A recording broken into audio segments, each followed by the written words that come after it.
Super star அவர்களுடைய வேட்டையன் முதல் பாடல் ஹண்டர் வந்தார் அப்படின்னு சொல்லிட்டு அனிருத் அவர்கள்லாம் போட்டு நம்மளை வந்து குஷியாக்கி விட்டுட்டாங்க. இந்த பாடல் குறித்து ஒரு சுவாரஸ்யமான ஒரு சம்பவம், அதாவது ரஜினிகாந்த் அவர்கள் பாடியிருக்காருங்கிற மாதிரிலாம் சொன்னாங்க. அதை பற்றி பேசலான்னு சொல்லிட்டு தான் இந்த ஒரு வீடியோ. ஆக்சுவலாக வந்து அது என்ன, அந்த ஜெயிலருடைய டைலாக் இருக்குது பார்த்தீங்களா, மனசில் ஆயோன்னு சொல்லிட்டு, அந்த டைலாக்கை வந்து ஒரு ஹேஷ்டாக்காக எல்லா இடத்துலையும் வந்து போட்டுட்ருக்காரு அனிருத் ஆகட்டும், இந்த பாட்டை எழுதின சூப்பர் சுப்பு ஆகட்டும் அண்ட் லைக்கா ப்ரொடக்ஷன்ஸ் ஆகட்டும். நம்ம ஃபேன்ஸ் எல்லாருமே வந்து யோசிக்க ஆரம்பிச்சிட்டாங்க, அந்த ஹுக்கும்ங்கிறது வந்து எதனால் வந்து பாட்டோடைய டைட்டில் ஆச்சு அப்படின்னா, ரஜினிகாந்த் அவர்கள் ஹுக்கும்ங்கிற அந்த வேர்டை யூஸ் பண்ணுறனால வந்து அவ்வளோ பெரிய இதாச்சு.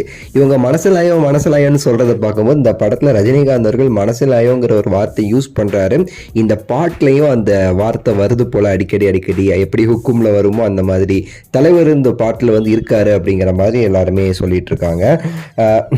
இதை பற்றி நம்ம பார்த்தோம்னா இந்த பாட்டில் வந்து ஹண்டர் வந்தார் அப்படின்னு சொல்லிட்டு சொல்கிறாங்க. அது வந்து லைனா இல்லை அது டைட்டிலா இல்லை மனசிலாயோங்கிறது வந்து ஒரு டைலாக்கா, அந்த படத்துக்கான ஒரு முக்கியமான ஒரு டைலாக்கா, இல்லை அதுதான் அந்த பாட்டோடைய டைட்டிலா, இல்லை அந்த வார்த்தையை ரஜினிகாந்த் அவர்கள் இந்த பாட்டில் வந்து சொல்கிறாரா அப்படிங்கிறதுமே ஒரு இதாக இருக்குது. நான் ஆல்ரெடி வந்து சொல்லியிருந்தேன், வேட்டையனில் வந்து ரஜினிகாந்த் அவர்கள் ஒரு பாட்டுக்கு வந்து வேர்டு வந்து டப்பிங் வந்து கொடுக்குறாரு, எப்படி ஹுக்குமுக்கு கொடுத்தாரோ அந்த மாதிரி வந்து இதில் ஒரு கொடுக்குறான்னு சொல்லி நான் சேனலில் சொல்லியிருந்தேன். இப்போ ஒரு 1 மாதம் முன்னாடி ரிலீஸ் பண்ண அந்த வீடியோ கூட. ஸோ நம்ம சொன்னது தான் நடக்குதுன்னு நினைக்கிறேன். கிட்டத்தட்ட நம்ம கிடைச்ச நியூஸ் படி அப்படி இருக்குன்னு சொன்னாங்க. இப்போ வந்து இவங்க கொடுக்குற அந்த வாய்ஸ் எல்லாம் பார்க்கும்போது வாய்ப்பு இருக்கோ அப்படின்னு சொல்லிட்டு நமக்குமே வந்து தோணுதுங்க. கண்டிப்பாட்டு சூப்பர் ஸ்டார் அவர்களுடைய இந்த ஒரு வேட்டையன் படத்திற்கான அந்த ரெஸ்பான்ஸ் அப்படிங்கிறது இவங்க ரிலீஸ் டேட் அனௌன்ஸ் பண்ண பிறகு எங்கேயோ போயிடுச்சுங்க. அப்படி வந்து எல்லா இடத்துலையும் வந்து வியாபாரம் வந்து ஆரம்பிச்சிட்டாங்க. மிகப்பெரிய ஒரு வியாபாரம் இந்த படத்துக்கு வந்து ஸ்டார்ட் ஆகிருக்கு. கண்டிப்பாக வந்து ஒரு சம்பவம் பண்ணுமோ அப்படின்னு சொல்லி தான் நமக்கு வந்து தோணுது. பார்க்கலாம்.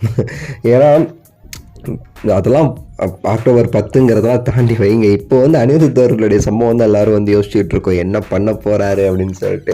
ஏன்னா லாஸ்ட்டு 4 படத்துக்கு வந்து வச்சு செஞ்சு விட்டுருக்காரு அனிருத். பேட்டை, தர்பார், அப்புறம் ஜெயிலர் 3 படத்துக்கு. இப்போ இந்த படத்துக்கும் வந்து மாசா பிஜிஎம்லாம் இருந்துச்சு, வாட்ச் அவுட் கில்லர் அப்படிலாம் சொல்லிட்டு ஒரு சம்பவம் பண்ண போகிறார் அனிருத். இந்த ஃபஸ்ட் சிங்கிள் எந்த மாதிரி பண்ண போகிறாரு, ரஜினி சார் இருப்பாரா இல்லையாங்கிறதுலாம் நீங்கள் என்ன நினைக்கிறீங்கிறத கீழே கமெண்ட்ஸில் சொல்லுங்கள். லைக் பண்ணுங்கள், ஷேர் பண்ணுங்கள், சேனலை சப்ஸ்கிரைப் பண்ணுங்கள். அடுத்த வீடியோவில் சந்திக்கின்றேன். நன்றி, வணக்கம், மகிழ்ச்சி.